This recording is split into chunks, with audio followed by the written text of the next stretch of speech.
Ja, Hassan er et ung palæstinenser, som er 18 år gammel, som har opvokset i et, socialt belastet boligområde ude for Aarhus.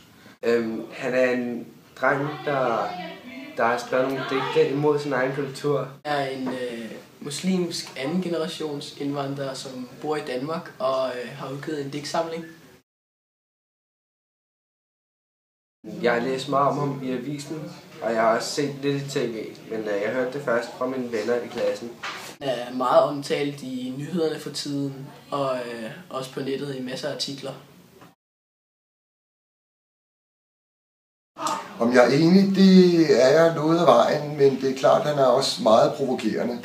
Men han har rusket op i nogle ting i debatten, som man ikke har hørt før. Og det er meget, meget positivt. Jeg er ikke enig i Hassans meninger, og det kan jeg ikke forstå, hvordan medierne kan være så enige. Han udtaler sig blandt andet i Jyllandsposten, nu læser jeg op. Perkerne konkurrerer nærmest om hvem, der kan begå mest socialt bedrageri. Han siger blandt andet at stå med perker, alle sammen racistiske skældsord, hvis du spørger mig. Jeg synes godt, man kan tillade sig at være diskriminerende over for sin egen tro og kultur, bare ikke andres. Jeg tror, det er udelukkende på grund af den måde, han virker på. Han virker meget kold over for den baggrund, han selv kommer fra, og han sviner sine forældre til. Det kunne lige så godt have været mine forældre, da mine forældre kommer fra Iran, og jeg er ganske meget tilfreds med, hvordan de opdrager mig. Det kan godt være, at han har haft nogle dårlige forældre, men det skal ikke gå ud over alle de andre indvandrere, som opdrager på den måde.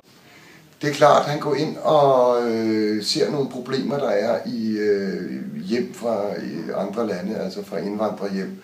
Og det er noget med, at han ser det samme mønster, der går igen fra bror til storebror til lillebror, som ser op til hinanden. Og de kan ikke komme ud af det miljø. Det er et meget kriminelt miljø. Han har generaliseret alle indvandrerne i Gellerup. Altså, man kan jo ikke generalisere så mange. Og det han siger, det er nok rigtigt, men det er bare for stor en mængde, han generaliserer.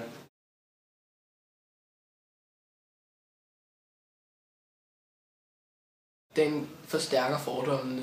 Altså, der er ingen andre, der kan sige det bedre end ham selv, som selv har oplevet de ting, og så bliver andre mere bevidste om indvandrere. Og på nogle synspunkter kan det godt forstærke det, men det er også mange, der ikke tror på det, og så bliver mere racistiske af, at han skriver sådan noget.